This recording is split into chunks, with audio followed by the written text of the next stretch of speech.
வணக்க நண்பர்களே, நாம் அந்த பதிவில் மகாகாளி தேவியோடைய ஒரு மந்திர உபாசனை பற்றி பார்க்க போகிறோம். இந்த மந்திர உபாசனை எதுக்கு செய்கிறதுன்னு கேட்டிங்கன்னா, செய்வடையால் பீடிக்கப்பட்டிருக்கக்கூடியவங்களுக்கு இந்த மந்திர உபாசனை பண்ணி கட்டுகளை நம்ம வெட்டி விடலாம். இது கைமுறை மந்திரம் அப்படின்னு சொல்கிறது. இதை 2 முறையாகவும் 3 முறையாகவும் நம்ம பயன்படுத்தலாம். அதாவது 3 விஷயங்களுக்கு நம்ம இதை பயன்படுத்திக்கிடலாம். செய்வன கட்டுக்களை வெட்டுறதுக்கும் பயன்படுத்திக்கலாம். முடிகையறு அல்லது தாயத்து இதை போடுறதுக்கும் இந்த மந்திரத்தை பயன்படுத்திக்கலாம். ஒரு நண்பர் ஒருத்தர் கேட்டிருந்தார், மகாகாளி தேவியோட சக்தி வாய்ந்த ஒரு மந்திரத்தை பற்றி போடுங்க அப்படின்னு கேட்டிருந்தார். அதுக்காக தான் நான் அந்த பதிவை கொடுக்குறேன். இதிலே 2 வகையான மந்திரங்கள் இருக்குது. இதில் ஒரு மந்திரம் தான் இப்போ நான் கொடுத்துருக்கிறேன். இன்னொரு மந்திரம் கூடிய விரைவில் நான் அதை போட்டு வரேன். அது கொஞ்சம் லென்த்தாக உள்ள மந்திரமாக இருக்கும். இது கொஞ்சம் எளிமையாக இருக்கும், அவ்வளோதான். இந்த மந்திர உபாசனை பண்ணுறதுக்கு நம்ம ஒரு 108 உரு கொடுத்தாலே போதும். அதாவது கட்டுகளை வெட்டுறதுக்கும் அல்லது இந்த மாதிரி முடிகையராவோ தாயத்தாவோ பயன்படுத்துறதுக்கு 108 உரு கொடுத்தா போதும். அப்படி தான் சொல்லியிருக்கிறேன். இந்த ஸ்க்ரீனில் கொடுக்கக்கூடிய பொருள்களை வாங்கி வச்சுக்கிடுங்க. அதாவது பூஜைக்கு தேவையான பொருட்கள், அடுத்தது நிவேதன பொருள் எல்லாமே தயார் பண்ணி வச்சுக்கணும். அமாவாசை அல்லது தேய்பிர அஷ்டமி அன்னைக்கு இரவு நேரத்தில் இந்த வழிபாடு செய்கிறது மாதிரியான சூழ்நிலைகளை பார்த்து அமைச்சிக்கிடுங்க. வீடு வாசலை நல்லா சுத்தம் பண்ணிக்கிட்டு அன்றைய தினத்துக்கு எந்த ஒரு மதுமாமிசங்கள் எந்த ஒரு கெட்ட பழக்கங்களும் இல்லாமல் சுத்தபத்தமாக இருந்து காலை நேரத்துலையோ அல்லது மாலை நேரத்துலையோ போய்ட்டு விநாயகர் அல்லது முருகன் சன்னதிக்கு போய்ட்டு வழிபாடு முடிச்சுக்கிட்டு வந்துட்டு பிற்பாடு இந்த பூஜைகளை ஆரம்பிங்க. இரவு நேரத்தில் தான் அந்த பூஜை பண்ணணும். இப்போ நான் அந்த ஸ்க்ரீனில் கொடுத்துருக்க அந்த மந்திரத்தை 108 உரு, அதாவது வடக்கு முகமாக உட்காந்து இந்த மந்திர உருவை போடுங்க. சுவாமி படத்தை கிழக்கு முகமாக வச்சுக்கிடுங்க. சுவாமி படம் கிடைக்கலனா கலசம் வச்சு கூட பண்ணலாம். கலச பூஜை பண்ணுவாங்கன்னா அந்த மாதிரி கலசம் வச்சு கூட சிவப்பு பட்டு சாத்தி வழிபாடு செய்யலாம். இல்லை முடியாதவங்க என்னன்னு கேட்டிங்கன்னா, ஒரு விளக்கை தெய்வமாக பாவிச்சு கூட செய்யலாம்.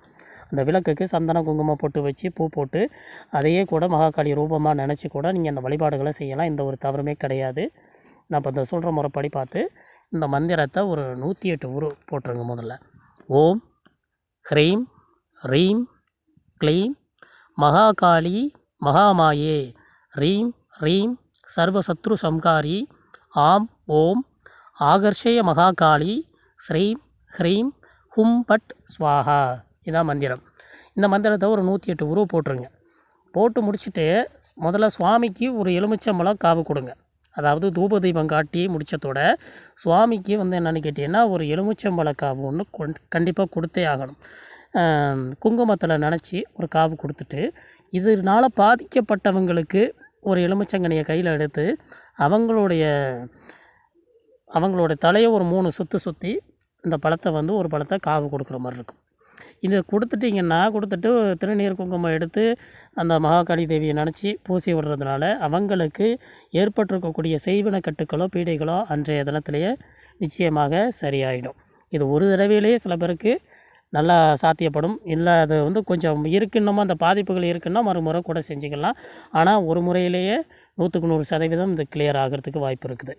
பயன்படுத்தி பாருங்கள். முடிகேறு போகிறது எப்படின்னு கேட்டிங்கன்னா, இதே முறைப்படி 108 உரு கொடுத்து முடிச்சுட்டு சுவாமிக்கு ஒரு எலுமிச்சம்பழ காவு கொடுத்துட்டு பிற்பாடு என்னென்னு கேட்டிங்கன்னா, இந்த மந்திரத்தை சொன்னபடியே 9 முறை அல்லது 18 அல்லது 27 அல்லது 36 இப்படிங்கிற மாதிரி எத்தனை முடி தேவையோ அத்தனை முடி உருவேற்றி நம்ம அதில் போட்டுக்கலாம். அந்த மந்திரத்தை சொல்லி முடி போட்டு முடிகயிறாக பயன்படுத்திக்கலாம். ஆக மொத்தம் எத்தனை முடி போட்டாலுமே கூட்டல் கணக்குக்கு நம்மளுக்கு 9 முடி வர்றது மாதிரி கணக்கில் வச்சுக்கிடுங்க. 9 எண்ணிக்கைக்கு வரணும் அப்படிங்கிற மாதிரி போட்டுக்கிடுங்க. 108 வரைக்கும் கூட முடி போட்டு நம்ம இதை தாராளமாக பயன்படுத்திக்கிடலாம். தாயத்தாக பயன்படுத்தணும்னு நினைக்கிறவங்க என்ன பண்ணுறீங்கன்னு கேட்டிங்கன்னா, கையில் திருநீரை ஏந்தியபடி இந்த மந்திரத்தை ஒரு 108 உரு கொடுத்துட்டு அதே போல் சுவாமிக்கு தூப தெய்வம் காட்டி அர்ச்சனை பண்ணி ஒரு எலுமிச்சம்பழ காவு கொடுத்துட்டு இந்த திருநீரை ஒரு தாயத்துக்குள்ளே அடைச்சி நம்மளோட இடுப்புலையோ அல்லது புஜத்திலேயோ கட்டிக்கிறதுனால நம்மளுக்கு ஏற்படக்கூடிய சகல தீவினை பிரச்சனைகளும் நம்மளுக்கு தீரும். அதாவது செய்வனக்கட்டு இருந்தாலும் அது சரியாகும். அல்லது ஏதாவது ஒரு இடத்துக்கு வர்றோம் அப்படின்னாலும் எந்த ஒரு பாதிப்புகளும் நம்மளை நெருங்காத வண்ணம் இந்த மந்திரம் ஒரு பாதுகாப்பை கொடுக்கும். அப்படி ஒரு சக்தி வாய்ந்த ஒரு மந்திரம் தான். பயன்படுத்தி பார்த்துக்கலாம். நிச்சயமாக இது பலன் கொடுக்கக்கூடிய ஒரு மந்திரம். பயன்படுத்தி பாருங்கள். வேறு எதுவும் சந்தேகங்கள் இருந்துச்சுன்னா கமெண்ட் பாக்ஸில் கேளுங்க, நான் உங்களுக்கு ரீப்ளை பண்ணுறேன். மேலும் ஒரு நல்ல பதிவில் சந்திக்கிறோம். நன்றி, வணக்கம்.